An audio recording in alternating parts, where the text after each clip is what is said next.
The main reason for me was just it was time to spend time with the family. You know, it was before the Olympics. I mean, we were gone 2 months straight. Didn't see my kid at all.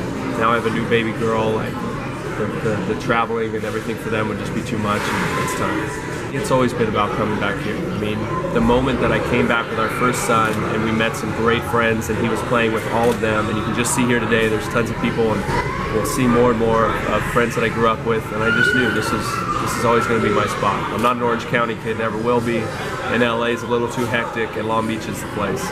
And you know, for me the dream isn't just coming back and living in Long Beach, it's doing something special. I do a winter academy every year, and this was the most successful. We had 40 kids on the waiting list that we couldn't allow in.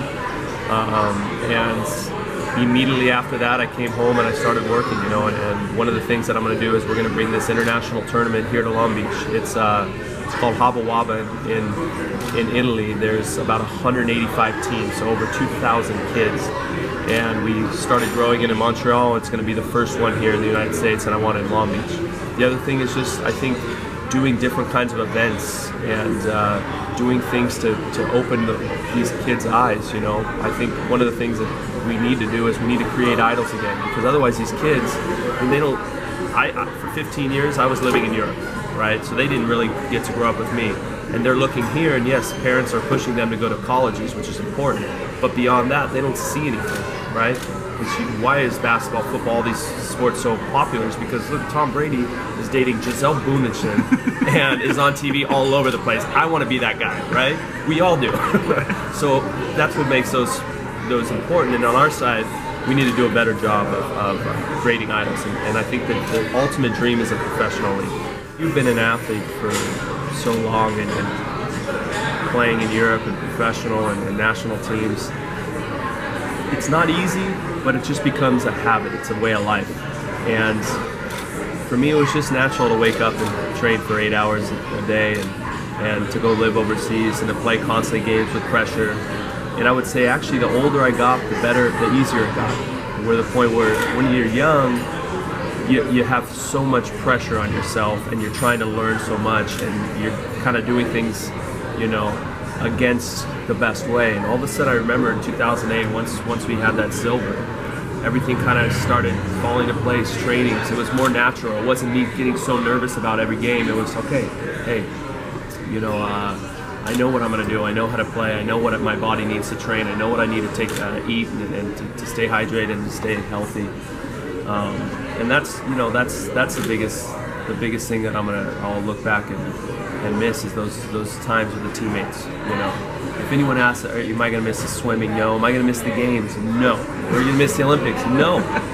I am going to miss those days of grinding with your teammates, and those made me a different person, and I think they're going to make me successful whatever I do, because, you know, when you put your body and your mind is to such a limit like we do, day after day after day, it's you feel like you can do anything.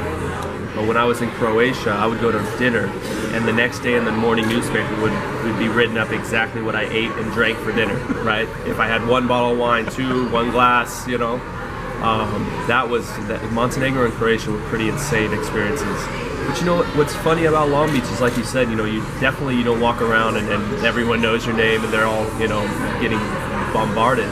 But, you know, I'd say every couple days you see someone come on and be like, hey man, I was a fan of you growing up, or, you know, and I love that about it, the community, and kind of everyone, we all grew up together and we remember each other, and